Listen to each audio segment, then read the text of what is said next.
Okay, so we've got that.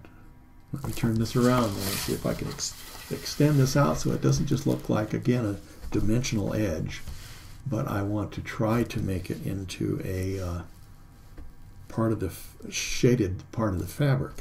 So let's just see what happens when I do this. Remember, I'm taking a kind of a swing at it here a little bit just to make sure I've got my pencil lined up before I actually land on the paper.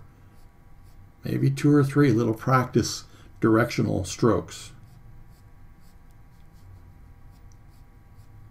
Trying to keep that spacing consistent. Not ruled, not done with a straight edge. I guess if that's the only way you can do it. Everything, like I said, is an option, but I think it would be far better to try to do this freehand. I've even had times where, you know, depending on the texture, I've had times where it was beneficial to come in here and actually go like this on purpose, and now get down and you know, point my pencil more at it and try to remember what I've shown the inconsistency. Sometimes that's a real benefit, as long as you try to keep the spacing. But the variance actually is very good in some cases. And so I keep that natural quality. Maybe it's a weave, maybe it's something else. And I try to take a mental note and realize this is an option for something. So everything, just like every mistake you make, even if you decide not to keep it, it becomes an option for something. And even though it's on the wrong paper, you can see that this is far better.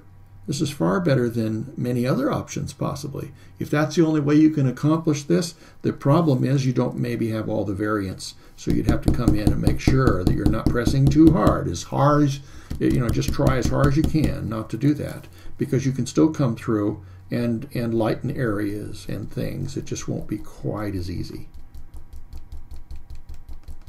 But that might be an option too. And then you can come up the other way. If that's the only way you can keep the spacing, and or doing the same thing with that sharp edge of the mono zero. But see, this can still give you the straight edge, and you might come in between and do the mono zero. You just have to be able to see that edge. And remember, I take off this part here. It's still hanging up on my hand, but I want to be able to twirl this around, so I always have a fresh edge if I can. So I could go ahead and cut down on the lines going that way and give this a little bit.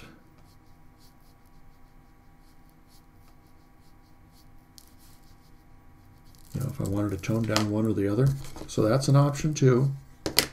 But I still like this, the tapered stroke approach.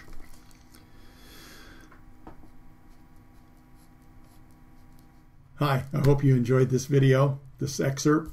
And if you did, please take the opportunity to subscribe. Then that way you'll know when there's new ones, and I always hope that they're going to be useful for you and give you some good information. And if you want to share it with your friends, I'd appreciate that too. And we'll look forward to seeing you next time. Thanks.